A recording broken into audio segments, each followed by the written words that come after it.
বৃহস্পতিবার দক্ষিণবঙ্গে আর শুক্রবার উত্তরবঙ্গে দুর্যোগপূর্ণ আবহাওয়া হতে পারে।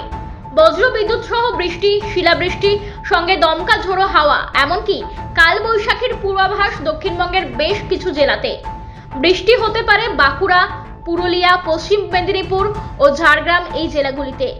কালবৈশাখীর সম্ভাবনা বাঁকুড়া, ঝাড়গ্রাম, পশ্চিম মেদিনীপুর, পূর্ব বর্ধমান, হাওড়া ও হুগলি এই 6 জেলাতে।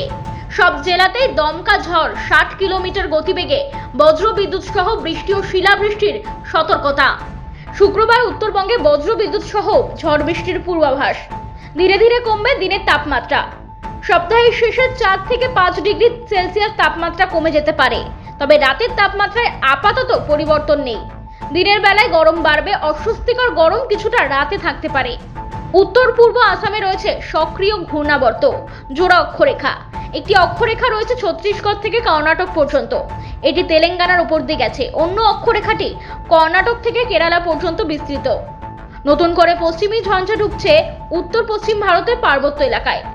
22 তারিখে আপনার বীরভূম, মুর্শিদাবাদ, নদিয়া, পূর্ব বর্ধমান এই 4টি জেলাতে আপনার হেলস্টর্ম হওয়ার সম্ভাবনা আছে এবং থান্ডারস্টর্ম উইথ হেলস্টর্ম হওয়ার সম্ভাবনা আছে অ্যালং উইথ লাইটনিং অলসো, এবং গাছটি উইন্ড স্পিড 40 থেকে 50 কিলোমিটার প্রতি ঘন্টাতে হওয়ার সম্ভাবনা আছে, বাট নট থান্ডার স্কোয়ার, যেটা 20 তারিখ 21 তারিখে আমরা দেখেছি। তবে হেলস্টর্ম হওয়ার সম্ভাবনা আছে এবং থান্ডারস্টর্ম উইথ লাইটনিং এবং গাছটি উইন্ড হওয়ার সম্ভাবনা আছে। আর বৃষ্টি তো বটেই, তার সাথে বৃষ্টি তো থাকবেই।